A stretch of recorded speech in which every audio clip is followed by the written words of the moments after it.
Hey, what's up guys, it's Rich. Welcome back to another video. Today we are playing some more Apex Legends, of course, and we are going to be talking about the Season 4 reveal that was on the Apex Legends official YouTube channel less than an hour ago. So in the background, I assume I'm going to cut together some ranked gameplay footage. I'm in Diamond 1 now. We're going to Apex Predator solo, never teaming with someone once, and I am currently less than 500 RP away from hitting Apex Predator. I have 11 days left of this ranked season, so I'm definitely sure I'll be able to get there, but it's been a bit of a rough ride. Okay, everything up to Diamond was pretty easy, but then Diamond, oh my god, the amount of people that I had, the amount of teammates that just went down and dashboarded out to save their RP was unbelievable. I'm pretty sure most of the teammates that I get in Diamond rank at the moment shouldn't really be there. You know, they're trying to boost up for the rewards. They're using the no RP exploit where you don't lose any RP. And it's been a bit, to be honest with you, it wasn't that fun. So that's why I didn't upload it that much. But I've been silently playing a game here and there. So I'll cut together some of that for you in the background. So the Season 4 reveal stream was shown today on the Apex Legends YouTube channel. So Season 4 brings, on the 3rd of February, so in 11 days from this video going live, it sees the release of a new legend from day one called Forge, a new weapon called the Sentinel sniper rifle, and also the return of Kings Canyon. But there may be a bit of a twist with Kings Canyon. First things first, let's talk about the new legend coming into the game. There was a lot of speculation actually that it was going to be one called Revenant. We saw hints about him stretching back months. He was the announcer in the Halloween event actually, like the zombie mode. And a lot of people are excited for him to finally get released into the game. He was described as being a very aggressive, like an assassin type character. But there's still a good chance that he'll be released in Season 4 as well, given the hints towards his release date in the last few months. And also, he has an in-game quip that's related to Valentine's Day, which is of course mid-February. So all the information that I will talk about here is, as always, going to be coming from a data miner and content creator called That One Mining Guy. If you want to know details like this early, definitely follow him on Twitter and YouTube. Those links will be in the description. So the first thing you may notice about Forge is that he is an absolute unit, for lack of a better phrase. He has what looks like a giant robotic arm, and his abilities are speculated to be based around this, as you would probably expect. I'm going to quickly run through the names of his abilities that were data mined. Fortunately, they have a brief description attached to them as well, so you can sort of get an idea of what they do. And he does have a fair few abilities. So the first one is called a Pulse Shot. The description reads, a short-range grapple that pulls enemies into you and can also be used to launch yourself into the air. The second one is called Ground Slam. Crouch while airborne to slam into the ground below. KO Punch, which is jump forward into a direction, press crouch to slam into the ground below, and then 1-2, which is a bull rush in a straight line, and if you hit an enemy along the way, press it again and you'll uppercut them, launching them into the air. So he has two passives, or at least things that I would assume to be passives.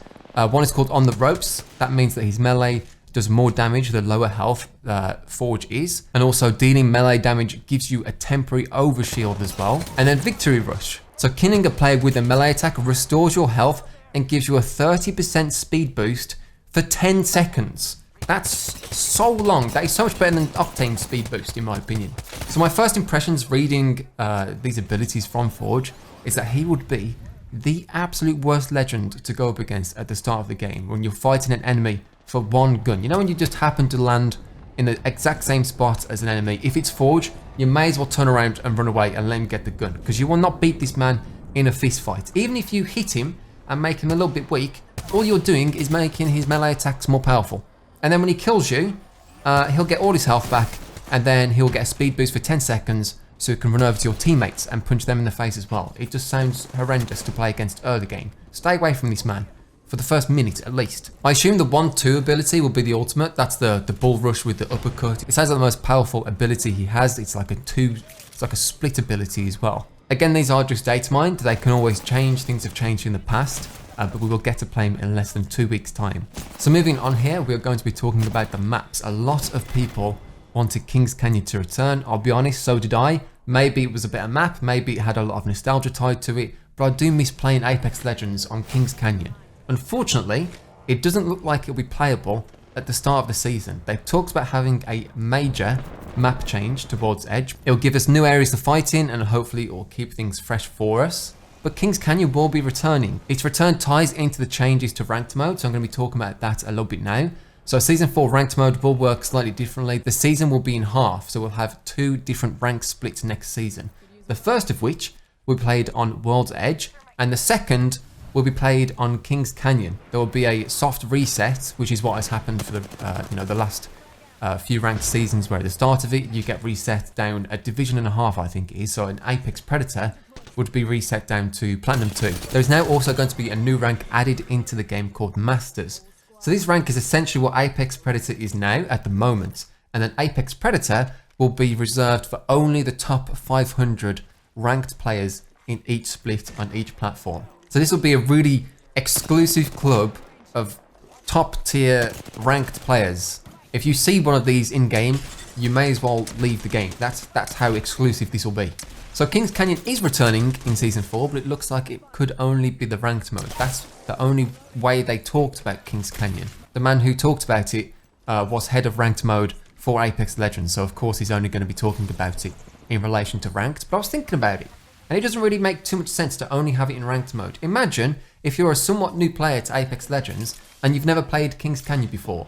The only way you can play ranked mode would be on King's Canyon. You would have to learn whilst playing ranked. You would be at such a disadvantage that it wouldn't really make too much sense. In my opinion, that could mean that maybe there's an option to play King's Canyon in the casual modes as well, for those people that never actually played it, so they don't have to be stuck on ranked mode trying to learn a new map. But that's just speculation. They did only confirm that it's going to be in the second split on ranked mode. So on the screen now, I'm going to be showing you the ranked Season 2 rewards. They look slightly different from the rewards that we were given in Season 1 of ranked, which I didn't really play, to be honest. I made it to gold and then sort of stopped. The badges look slightly different. We're also getting some more weapon charms in there as well. The Apex Predator weapon charm, by the way, looks incredible. Definitely going to be putting that on my favorite gun if I do indeed make it to Apex Predator. And this is a big one actually for people who like their rewards. So it says on the website, from here onward, dive trails will be temporary for all future series. This is to help alleviate the visual space when everyone is dropping the map, because as it stands now, there would eventually be too many trails and they would lose their meaning. For example, if you place Apex Predator in Ranked Season 3, which is the ranked mode that is coming up soon, you will have the Apex Predator dive trail available for the duration of Season 4. Then it will be removed. Players who earned any dive trail in Season 1 or 2 will be grandfathered in and will keep the trails forever. So if you want to keep your trail forever without having to re-earn it every season, you have 11 days left of Ranked Season 2 to get a higher rank as possible.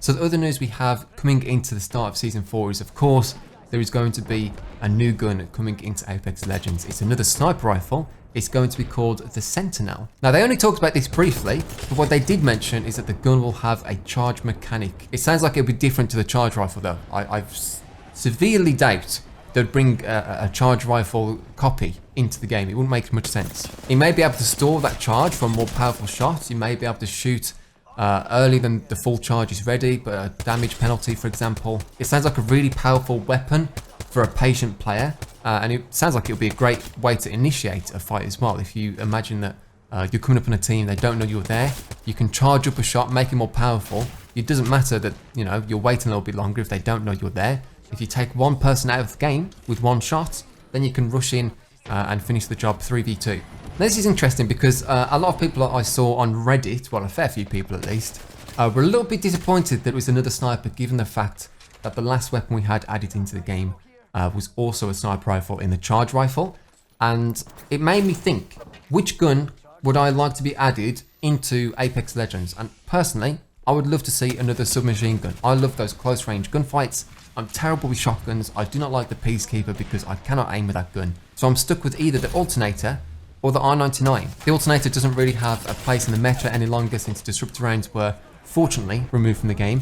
And the R99 is getting a bit stale because it's been a top tier gun since day one. So I'm going to open the question up to you guys. What class of weapon would you like to see added into Apex Legends? So as I was recording this video, I kept checking the Apex Legends subreddit to make sure that nothing else came out that I missed perhaps. And it turns out as soon as the trailer was dropped, there have been map changes that have happened right now. Now these are only small map changes. There's signs in various different positions, but they are probably going to be where the major map changes will be occurring in Season 4. There's also this weird photo shoot setup that is set up with pictures of Forge there as well. We're probably going to be seeing a few more teasers towards Season 4 in the next week or so, so I'm looking forward to those. So thank you so much for watching.